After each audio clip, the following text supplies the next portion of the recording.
Welcome to the I-24 News National Security Podcast in partnership with INSS, the Institute for National Security Studies. I'm your host, Nicole Zedeck. Each week, we are bringing you in-depth discussions with expert analysts on some of the most pressing national security challenges facing Israel today. So, let's get started.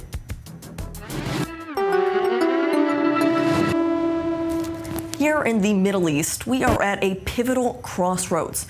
Iran's axis of resistance is unraveling following the collapse of Assad's regime in Syria, plus a year's worth of military blows Israel's dealt to Iran's proxies, Hamas and Hezbollah.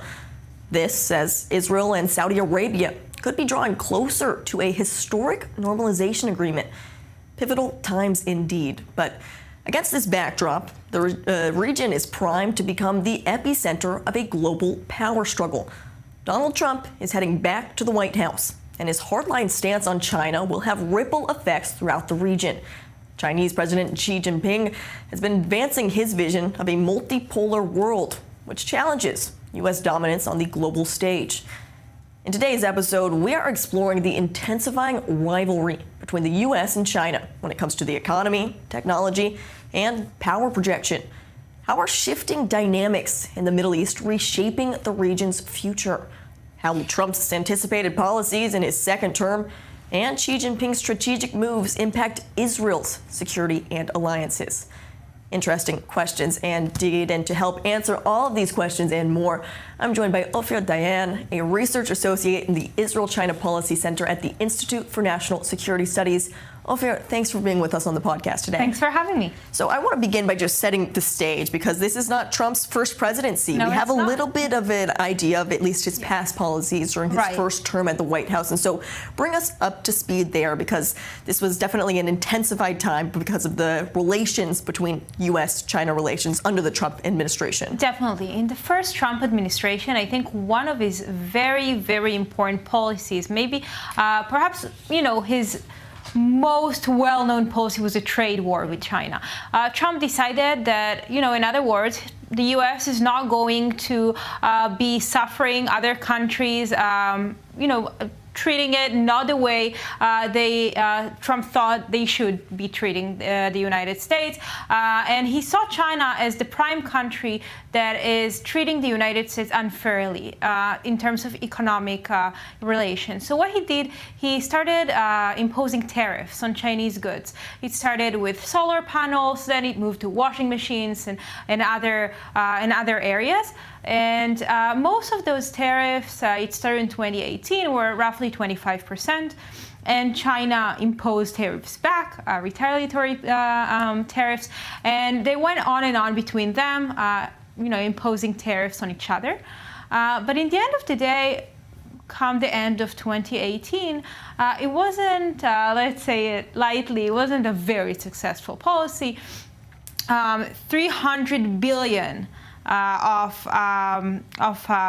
trade deficit for the United States. Wow. It's not a nice number, but Trump continued on this path until in 2019 they reached some sort of agreement, and they started discussing a phase one agreement for trade policy. Trump goes out after a meeting with Xi Jinping and said, we agreed for China to buy way more American products. It's going to import American products. Xi says that's not exactly what we agreed on. And indeed, by the end of 2019, if I'm not mistaken, only 58% of what they agreed on for China to buy was actually materialized and imported into China. But against this backdrop, we said, we had Biden for 4 years after Trump. Biden didn't reverse that policy, although it wasn't as successful as Trump hoped for. Biden kept the tariffs in place. And Trump, in his campaign for 2024, continued talking about the tariffs. So we didn't see that much of a difference under the Biden administration, despite the Biden administration's claims that it would be different than Trump. Indeed. I think we in Israel like to think that we are a bipartisan issue in American politics. And I think we both understand that's not truly the case in recent years. But China is a very much bipartisan issue in American politics. Even look at the Select Committee on the Chinese Communist Party. They passed, and I'm sure we'll speak about it later, the law on foreign-controlled applications like TikTok. And bipartisan, no objections. Bipartisan, Democrats, Republicans coming together to face the Chinese threat. This is a truly bipartisan issue. Biden, a rare thing that you see in the United States these days. It's very, very rare. And Biden sees China as much as a threat as Trump saw it. And I'll even go a step forward and say that unlike Biden, who had, a correct, good working relationship with Xi Jinping, that's not the case for Trump. Trump adores Xi Jinping. He said it out loud that he thinks Xi's a great man.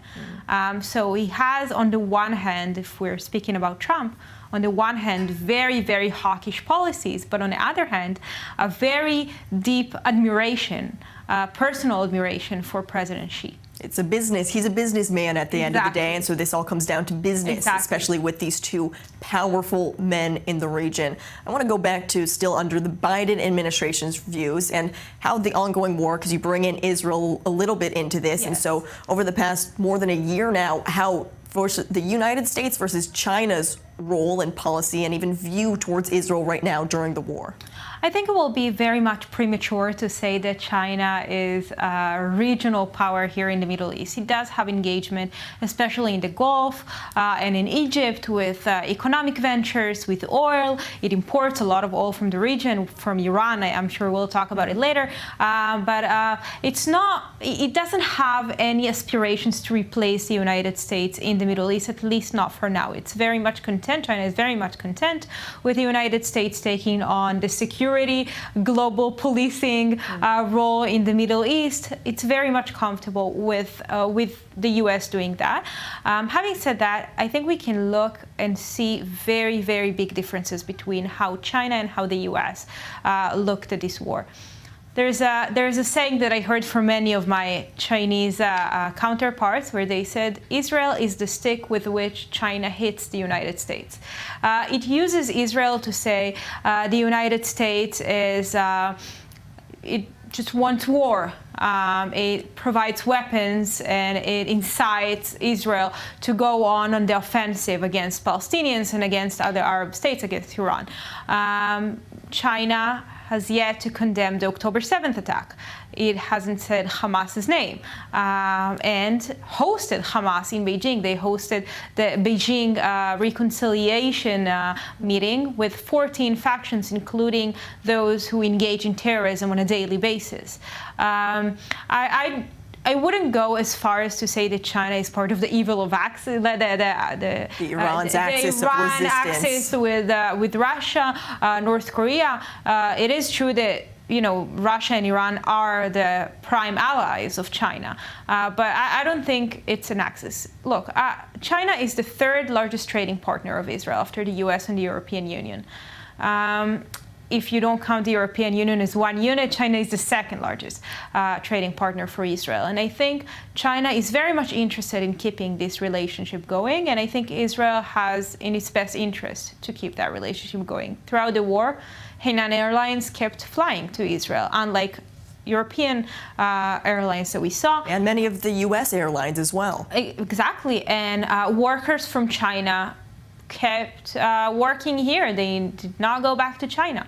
And I think China is playing a game here. It wants to be objective. On the one hand, it's very much in favor of the Palestinians. It's very vocal. China even sent a representative to the ICJ to speak against Israel. But on the other hand, it plays, the card of, business-wise, we're all good, we're still here, nothing happened. Israel Katz, the former foreign minister, had a phone call with his counterpart, Wang Yi.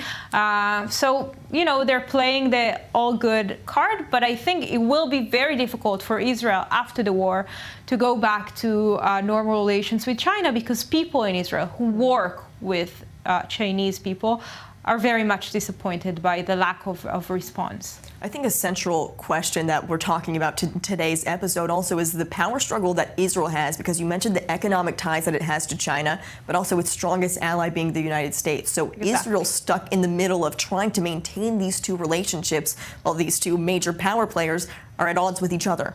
Exactly, and I think the U.S. takes notice. I think there's many occasions where the U.S. Came to Israel and said, you know what, we are not okay with China building a 5G infrastructure here in Israel. We're not okay with this and that. And I think Israel had to navigate very delicate balance between China and the U.S. I want to remind our listeners or viewers that just before the war started, Prime Minister Netanyahu was supposed to fly to Beijing. He was supposed to be there in the end of October.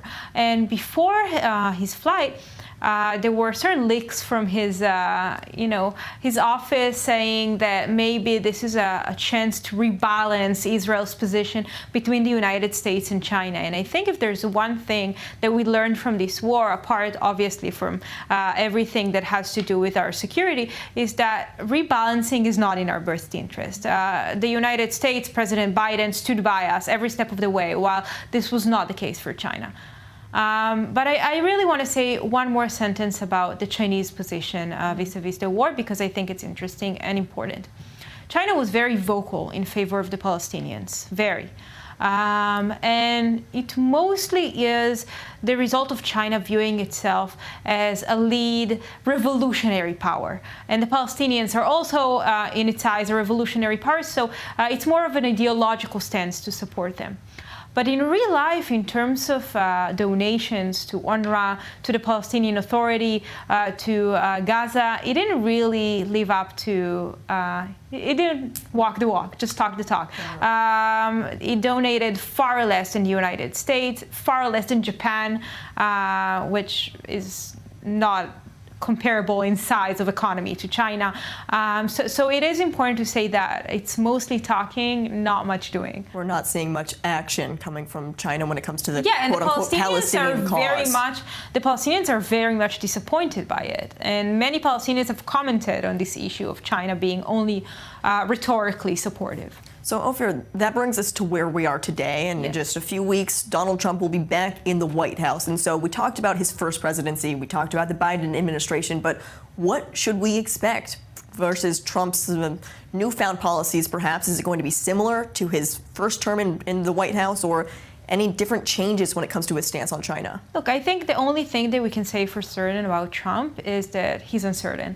And we can't know for a fact what is going to happen. But most of the people he appointed are China hawks. They are very much supportive of the tariffs, of the trade war. Some of them were the lead architects of the trade war in his last administration. But we can also see a few people in his administration, very senior people in his administration, that have maybe business interests in China. Lutnick led a company for his entire career that did business in China. His company is in a joint venture with a company controlled by the Chinese government. Even more than that, we see Elon Musk, who has a Tesla factory in Shanghai producing 155,000 Tesla cars a year, which, this factory saw just last month a rise of 70% in exports. He is personally very close to the president of China, Xi Jinping. So he can also serve as a bridge between the Trump administration and China. So I think it's less obvious than the last administration. And I think on certain topics, we see Trump having different interests than he had in the last administration. Of course, TikTok is a very prominent. That's what I was going to mention. TikTok, the technological rivalry that we're seeing right now. But before we get to that, just one more thing that is very important to notice about his administration. We said that many of them are China hawks. Marco Rubio, who is going to be the Secretary of State, most likely, I don't see a reason for him not to get confirmed. He is banned from traveling to China, which is a huge issue if the United States and China want to lower tensions. Marco Rubio led legislation regarding human rights in Xinjiang in Xinjiang and in Hong Kong. So he's barred from entering China. So unless China finds a very creative way to backtrack on that ban, this is also going to be very, very interesting. It's all of the people that Trump has in his administration, or at least the people that he's picked so far. Now, you also mentioned TikTok, and during his first term in presidency, he had a very hawkish stance against TikTok. But now, even in a most recent press conference or interview, Trump was touting Gen Z and the TikTok users that he says helped get him in power. And exactly. So TikTok, President Biden signed the legislation in April of this year, but this legislation actually started in the in Trump's first administration. He issued an executive order saying that in 5 stages and a few months, but TikTok is eventually going to be banned in the United States. The only reason it did not happen is because TikTok and ByteDance, TikTok's parent company in Beijing, sued Trump personally, not just the administration, Trump personally. They took him to court, and by the time that the case was settled or negotiated in the courts, Biden assumed office in the White House, and there was no need for this executive order because Biden canceled it, and legislators in Congress started working on the law that we know now that means that if Biden does not sell TikTok operation in the United States until January 19th, a day before Trump assumes office, all Google, Apple, other app stores will have to stop having even the possibility to download TikTok. So it's not, you can't, even if you have it on your phone, you won't be able to update it. So it will go null in a certain point. And Biden actually took this on and led bipartisan efforts to legislate this law, which he signed in April, as we said. And all of a sudden, Black Swan, Trump opened a TikTok account in June of 2024 during his campaign. By November, he had 14.5 million followers, which is a lot for TikTok. And he saw that he managed to really speak directly to very young voters, especially young male voters, which are his target audience. And he even said before the election in September, he said, "I'm going to save TikTok. If you want to save TikTok, vote for me." And people actually did. And after he got elected, journalists asked his campaign officials, and they said, he promised, and he's going to keep on that promise. So it's going to be very, very interesting because the law is going to take effect a day before he swears. So we'll see exactly what happens there and how it all plays into these Chinese relations. Also, one thing we haven't touched on yet, Ofir, is Taiwan. How Taiwan plays into all of this, because that's another complicated piece of this puzzle. Exactly. So if you look at the 6 meetings, virtual and in person, that Biden and Xi had throughout Biden's tenure, you see Taiwan was, in almost all meetings, one of the first issues and certainly the most prominent issues to be raised by both sides. For China, Taiwan is a red line. This is how China defines Taiwan. They always say, this is a red line. This is our internal affairs. You cannot, meddle in our internal affairs. You cannot sell weapons to Taiwan, which of course we know the United States does. Just this week, Taiwan bought from the United States tanks. And the United States says, we recognize the one China policy. There is only one China. The Communist Party is a representative of the entire China, but we have the Taiwan Relations Act, which means that we are still having some sort of relations, not an embassy, but an interest office in Taipei. And we'll continue maintaining this relationship with Taiwan. And so far it worked. It still works. The thing is, in the last Trump administration, he was very adamant, and he even said it on the campaign trail in 2024, China did not attack Taiwan because I told President Xi not to do it. He respected me, and I told him that this is a red line, and he didn't do it. And the reason, that's what Trump says, that China increased military exercises around Taiwan during the Biden administration is because Xi did not respect Biden and his officials. We talked earlier about the stick and hitting the U.S. Right. So Taiwan is the same thing. And never mind if it's not really the case, they practice around Taiwan in Trump's administration as well. But now Trump is changing the tone a bit. And like he said about NATO in his first administration, now he says, we are not going to keep, protecting Taiwan for free. We want Taiwan to pay. Many Taiwanese counterparts that I spoke to say, no, it's just campaign. We get it. But the Taiwanese government says we are considering a huge purchase of military equipment from the United States, which there is no other explanation for, but, we are going to show Trump that we're paying for our own defense. Trying to build that relationship. Right. So I really think that Trump is not going to abandon Taiwan. Obviously, it's a prime interest of the United States, and he is afraid of the image that Biden has of deserting their allies in the world. So I don't think he's going to abandon Taiwan, but he is, I think, going to insist that they take on some of the burden for their defense. So what do you think, Ofir, if no one has a crystal ball, as we were talking about, and if anything, the Trump presidency might be unpredictable, but are these relationships between the United States and China about to hit an explosive point, or is there a way that they can kind of coexist with one another? I think the tensions are definitely rising.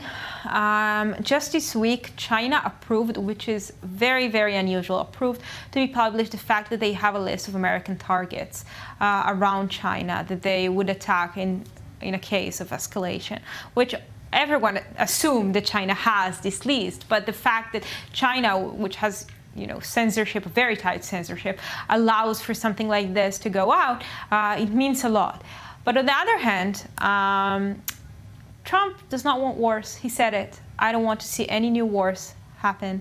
And I think there are subjects on which the Trump administration and China can cooperate. We saw in recent years climate change being one of them. AI dangers in the past 2 years have been one of them. They had working groups on these topics. And in the end of the day, even though the United States and Europe have been talking about de-risking for a very long time, not being so dependent on Chinese, export and etc. In the end of the day, these two economies, the two largest economies in the world, are very, very, very intertwined, and there will be no other option in this point in time but cooperate and understand how the United States and China continue their economic cooperation, at least for now. And once again, bringing Israel and the Middle East back into this equation, how can Israel then maneuver this power game and this power competition? First of all, I think Israel must understand that there's an issue. And I think sometimes in Israel we have this tendency to face the issue only when it's already on the doorstep, knocking at the door, or there's a fire and now we need to put it out. I think we need to plan ahead. There are many, many things with which we can cooperate with China, and the United States wouldn't care. We can do education and even clean tech and all sorts of even technological innovation. We can do that as long as it's not something that is obviously of military use or dual use.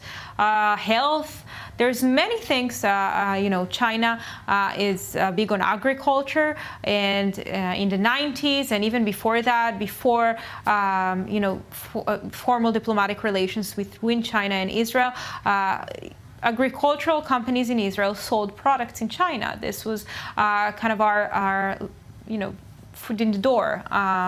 And I think there are a lot of things we can do with China who are not, they are not perceived as dangerous with the United States. They are okay with us, and they're okay with China. I even don't think, even if you put the United States aside, I think for military or dual-use technologies, we have no interest cooperating with China. In the end of the day, China is a very close friend of Iran. And I don't think it's in our best interest to cooperate on sensitive technologies for the fear they will leak. So there is this way, it sounds like, that Israel can maneuver both of these Definitely. relationships at once. Look, what we say at the INSS all the time is that we need to cooperate with China. Our main goal is not to tell Israelis, don't, get away, don't deal with China. No. The opposite. We want you to engage with China, but with your eyes open, knowing the risks and opportunities. And don't go in naive. Ofir, Exactly. as we're wrapping up, I'm going to do a quick little rapid fire round, ask you a few quick questions, and just give me the first thought and response that comes to you. The first one being, really, who stands to have more influence in the Middle East region as a whole, the U.S. or China? U.S. And can the U.S. and China, we kind of touched on this already, can they coexist as global superpowers, or are tensions bound to hit? In the near future, yes. Okay. When it comes to Israel, does Israel have more to gain or to lose from these growing tensions? Lose, definitely. Elaborate quickly on that. China, as I said, is a huge trading partner of Israel. And as time goes by, we see the United States being threatened by more and more Chinese exports and economic ventures, even garlic recently. So I think Israel only has to lose from, not being able to trade with China as much. Ofir, on your last note, just the main takeaway that we should take right now on the future of U.S.-China relations. I think the main takeaway that we need to take, and I'm talking about Israel as an Israeli, I think we as Israelis do not, for the entire world, this is the most important relationship on the global arena, China-U.S. relationship. And I think in Israel, we don't look at it as much. And I think it's a shame because it affects us every single step of the way. Whether it be, business ventures with China or risks from the United States who would limit Israel in its engagements with China, and we need to be way more attentive to this relationship. It's certainly one that the rest of the world is paying attention to, Definitely. so maybe Israel will step up as well. Ofir, Dayan, such an interesting conversation when it comes to so much to unpack with this complex U.S.-China relation and what we can expect. Thank you for breaking down at least the hard talking points on this episode of the podcast for us. Thanks for joining us. Thank you so much. That's all we have on this latest edition of the National Security Podcast. Thank you so much for listening.